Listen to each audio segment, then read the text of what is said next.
Trump did something that Republicans never thought they could do, which was he touched that third rail of racism and nativism and the sort of ugliest thing that the Republican Party pretended not to believe in, but really did.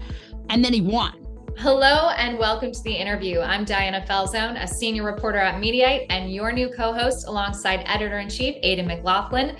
I'm really excited about this week's episode. I'm joined by Fast Politics podcast host and Vanity Fair special correspondent Molly Jong-Fast, who has amassed a large audience online thanks to her sharp commentary from a liberal perspective on today's political landscape and its most powerful figures. I spoke with Molly Jong-Fast about Wednesday night's debate, who won, who lost and should just throw in the towel, and if Donald Trump really is Donald Duck. Thank you for being here, Molly. Yeah, that was such a lame, incredibly lame joke. I was... Like, the thing is, if you think about, I always think about this, like, the more TV you do, the better you get at TV, right? So here is Chris Christie. He was on ABC, right, for 2 years. He was governor. He's on television all the time. And somehow he didn't test that Donald Duck joke. I mean, like, here you are. It's the biggest moment, it could be Vivek's biggest moment in his political career. And there were just so many unforced errors. I was really kind of surprised. Yeah. And speaking of big, Vivek's hair was big. And I know we're not doing, debate fashion commentary, but as a born and raised Jersey girl, it was giving me a lot of like when I was 19 and the guys that were at the nightclub vibes. I mean, I didn't mind the hair, though. Like, it is definitely a novelty thing. In fact, I was texting with a friend who's from Boston who was saying, like, I don't even know what to make of this. Like, it's a very like regional look in a certain way. It is. I mean, that's very nicely and elegantly put, a regional look, I do want to get your reaction to the debate. First off, where were you watching it and what were you snacking on? Very important question. I was watching it in my apartment on the couch, and my second son is 15 and he's a Republican. So I said, you can watch this with me and we can watch it together. I mean, the thing that's hard for him, and it's funny, is like he is in the military auxiliary. He loves the military. He's very committed to service. And, I think if there were a national year of service, that would be like the perfect thing for him. Mandatory. My dream, again, this is like why I could never run for office, is because I desperately want a national year of service, a mandatory year of service, even if it's anything from like cleaning up state parks to being in the Army to being in the Climate Corps. Like, I just love this idea that all of our kids, no matter rich, poor, black, white, that everybody does a year of service, and it's like this thing they do as a service to the country. And I love this idea, and I think it's so important, and I think it would be so unifying for kids. And it would also be this incredible thing because you would have kids who grew up in New Jersey being with kids who grew up in Mississippi. You would have this incredible shared language. So that is why I can never run for office, because people hate this idea. But I love it. And so anyway, so we were watching it together, and like, I only made it an hour because at some point I was like, this is just diminishing returns. But we were watching it together, and at some point he left too, because he was just it's just, the problem is it's like such an undercard debate, right? There's no one on that debate stage who is going to be a presidential nominee, and there's probably very likely no one on that debate stage who's going to be a vice presidential nominee either.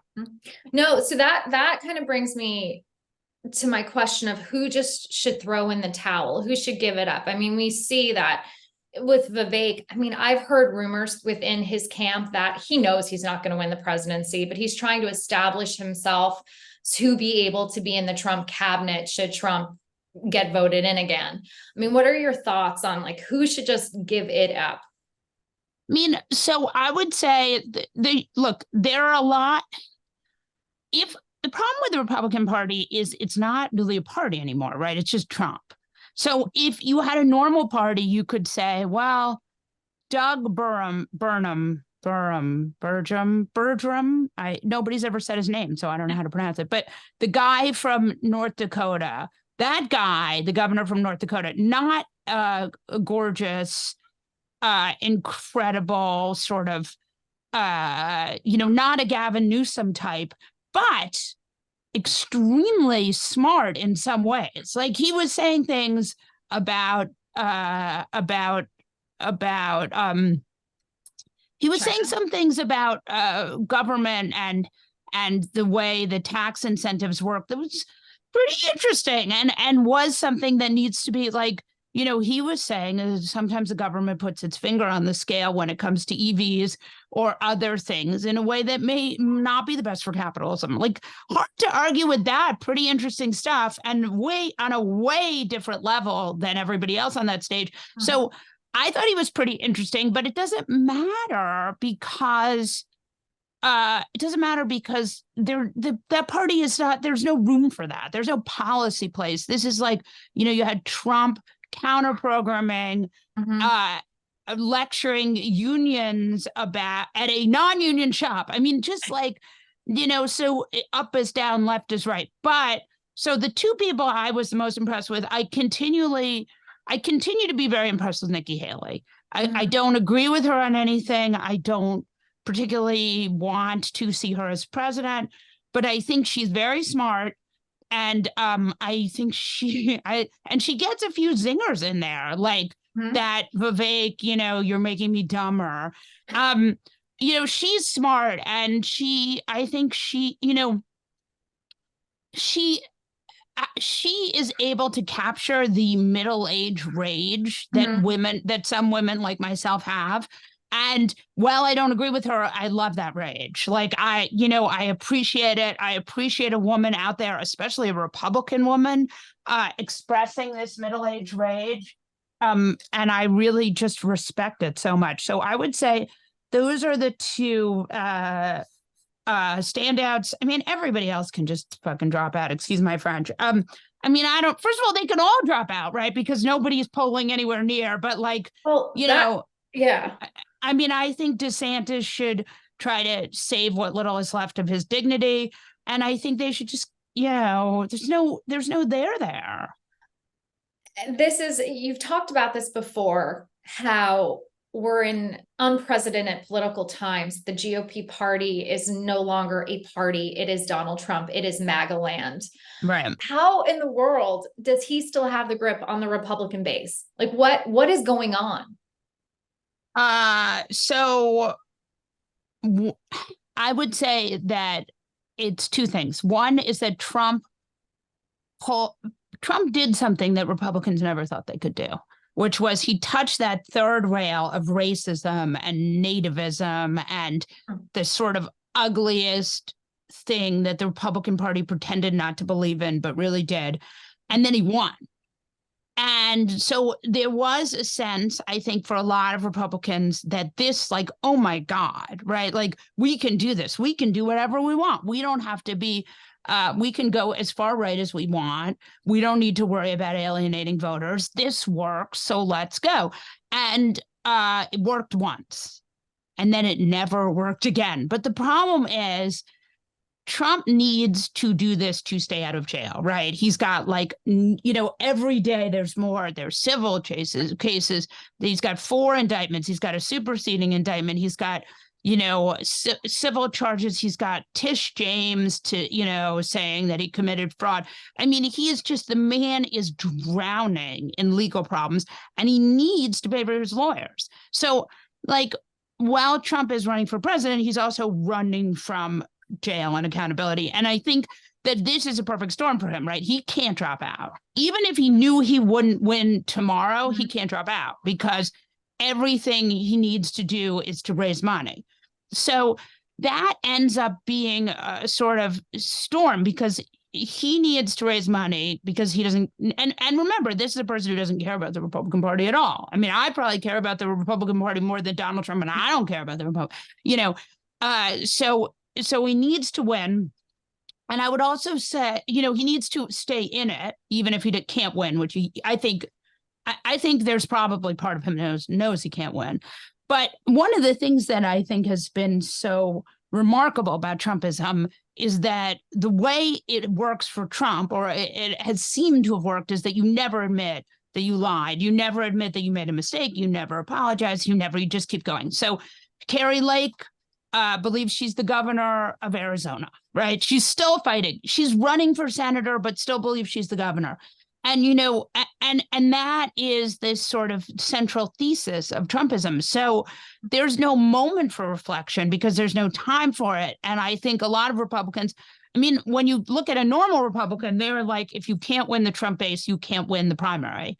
And if you can win the Trump base, you can't win the general. And so they are in just a complete disaster of their own making. But if there were a grown-up at the head of the wheel, if you had a completely with it Mitch McConnell, and, even though I think the calculus here is that McConnell at 75% is still better than what else the Republicans have. But even say you had a head of the House, Speaker of the House, who was like a Nancy Pelosi or someone who was competent, you could get together and you could say, look, this guy's not going to win. We got to get everyone behind another candidate. I mean, if you look at Democrats in 2019, they decided, there was a conscious moment where the decision was made, that Biden had the best chance to win. And then while he might not be, this person might not be your first choice, it was not my first choice,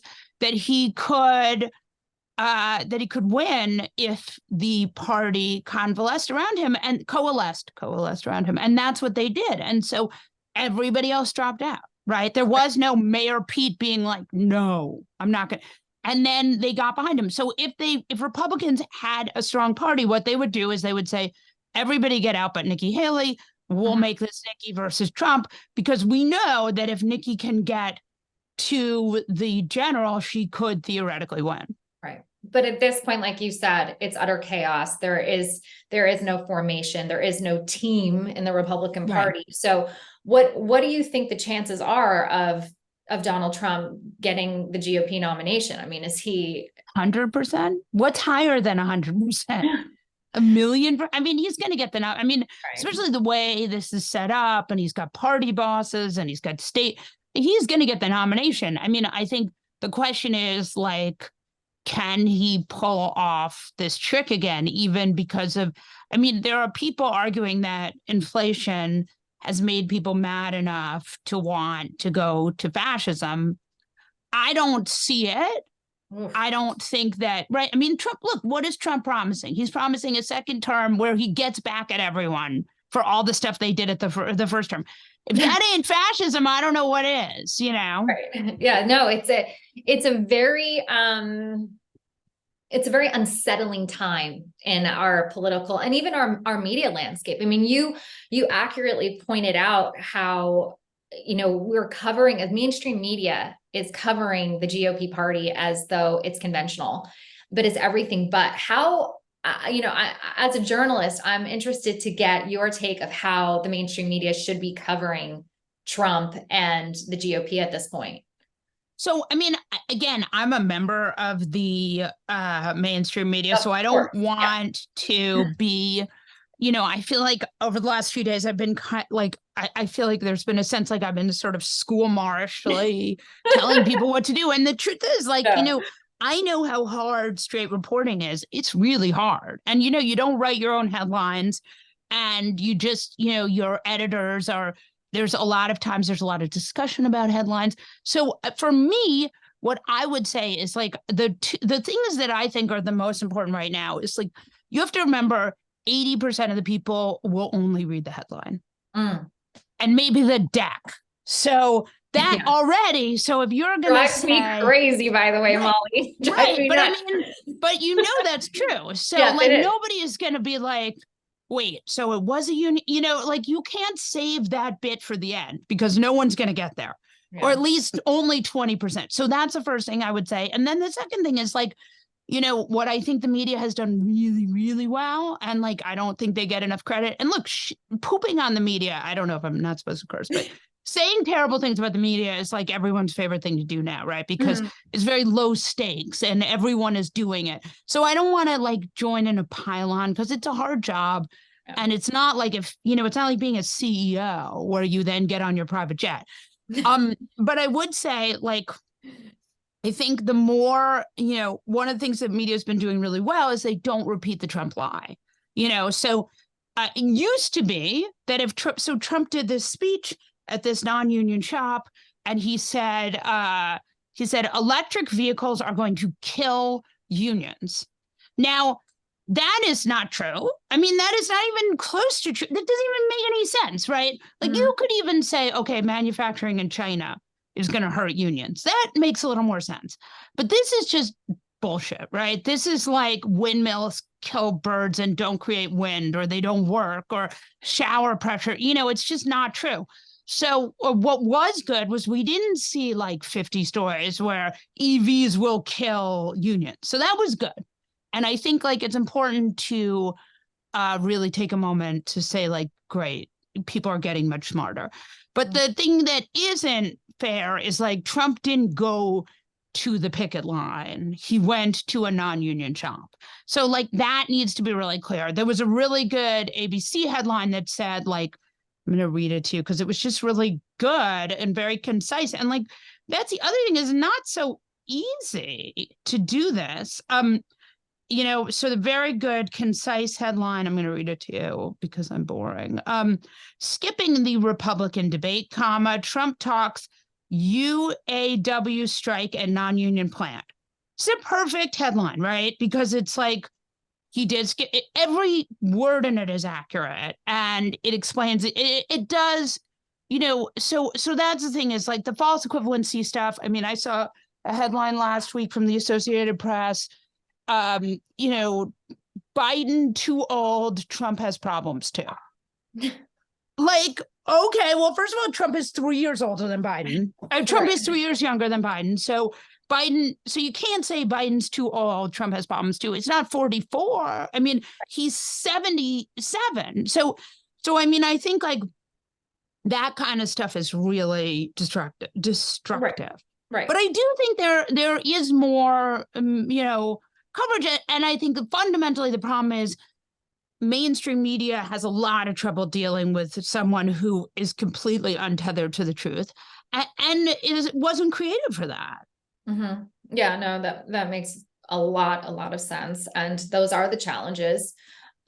Speaking of Biden, I mean, there's been a lot of chatter about him, how he's doing. I mean, do you see Biden as the solid ticket or the solid choice for the Democratic ticket? Yes, and yes. And let me just say, one of the things like the media has been very laser focused on Biden. Mm-hmm. This is a person who has, at his youngest and most spry, made gaffes. He is a talker. He is a stutterer, and he makes gaffes. Okay, so everyone in America is staring at him every time he speaks. When he literally, if he says, like, for example, Charlie Kirk yesterday had a whole thing about how he had said he had misspoken. He hadn't misspoken. Charlie had maybe at best misheard and more likely misled. And this was, he had said, this is the first time I'm on a union picket line as president. That's what he said. But he didn't hear it or pretended not to hear it or whatever. So I want to point out that Donald Trump confused Jeb Bush with H.W. Bush, okay?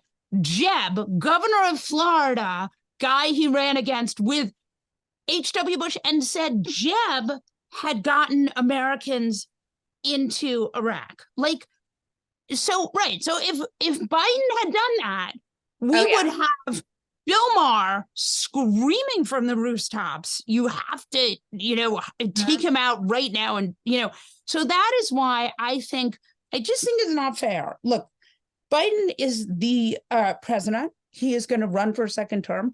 As as always happens, the last 4 times an incumbent president was primaried, he lost. So we know what a primary would look like. And the other thing is there's not some great candidate. No. There's not, right? Like there is a very solid Democratic bench in 28. We will see them. There are governors from red states and blue states. And you had Gavin Newsom at that library, being very, with a rebuttal that was pretty sharp. But you've got a guy, he's done a lot of really progressive legislation. He's already been endorsed by AOC and Bernie Sanders. So the progressive wing, they may not love, let me speak for myself. Does it bring me joy to have another white guy as president?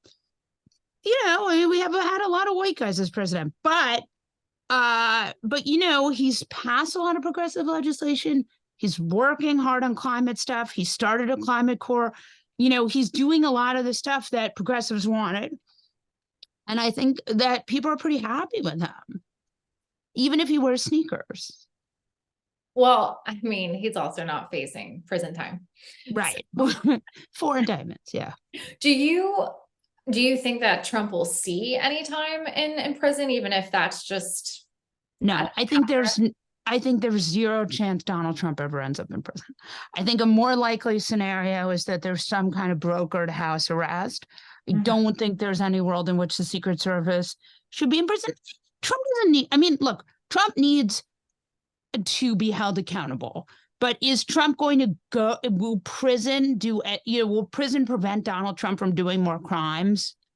Here's the question with imprisonment. Like, what is the goal? The goal with imprisonment is to prevent criminal behavior. So I think it's a huge distraction. I also think it really gets his supporters agitated. So, I understand that it makes some people happy, but I don't think it's for the greater good. Well, we've heard on Newsmax from many different Trump world people that this, usually screaming from their podiums, that this is great. This is great for Donald Trump. All these indictments, all of this talk of jail time, because it rattles the base.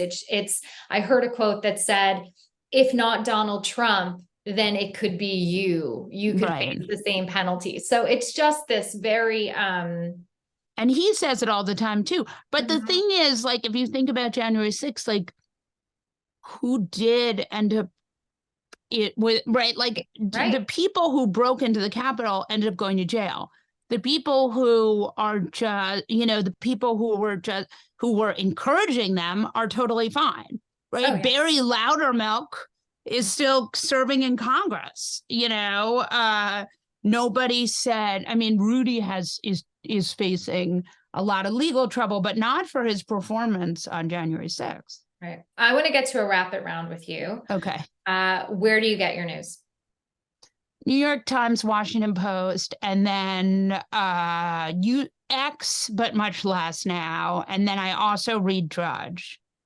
A Republican politician you would get dinner with?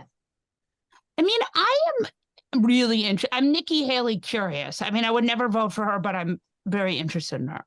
Best guest you've ever interviewed?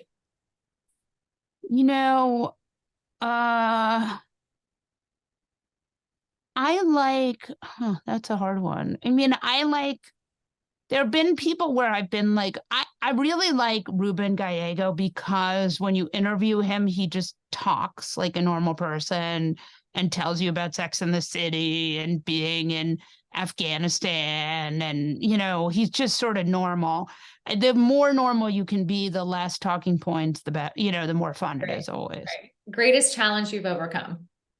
I got sober when I was 19, and that was really a big challenge. And then I don't talk about this so much, but when I had my twins, I had this very complicated C-section where I nearly bled out. And I was really for like about a month, because I had lost so much blood and because I didn't have it. I don't know why, but they didn't give me a transfusion. They were just trying to like not do it. And so I came out of the hospital like white as a sheet.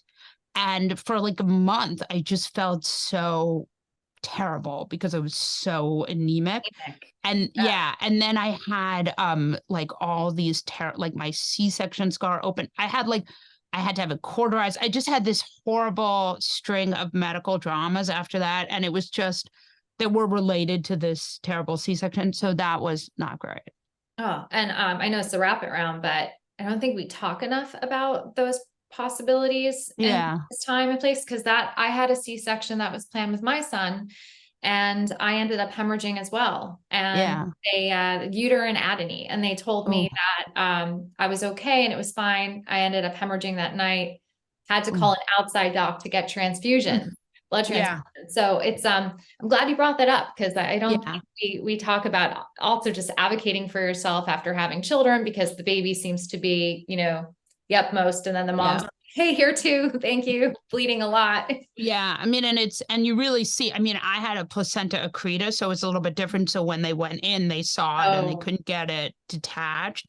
I mean, it's in some ways it's less scary than the hemorrhaging, though, because at least the doctor's there. With the hemorrhaging, you just die, right? I mean, that's what happens to a lot of people. If you don't get medical help, you just bleed out and die, which is really scary. And also, I mean, I think it's a moment to talk about, like, Black women have many multiples more likely to die in childbirth, many multiples more likely to die. They're not getting the kind of medical care that white women are getting, and white women aren't even getting such good medical care. So it really is just sucks. Thank you for sharing that, because I know the personal stuff is hard too, and getting your political insights, what's going on right now. I mean, I will end on this. You wrote in one of your recent columns that you don't want people to sleepwalk during this upcoming election. And what do you mean by that? Because I think so many people go, I don't like politics, I don't care, it doesn't matter anyway. It doesn't matter, Molly, doesn't matter.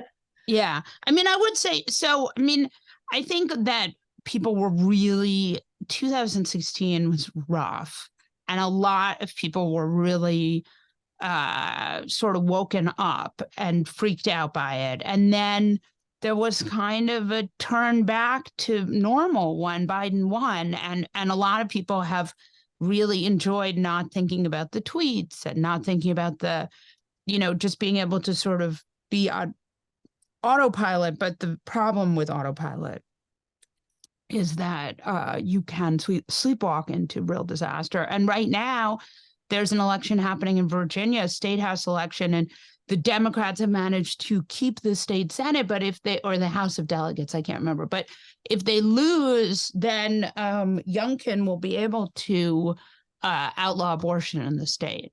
So, I mean, we're really looking at a state, and if Virginia outlaws abortion, then if you're in Florida and you need to get an abortion, you will have to drive hundreds and hundreds of miles. And so, like, that is enormous, and I think really important. And so we really want to not sleepwalk into that. Thank you. Thank you so much.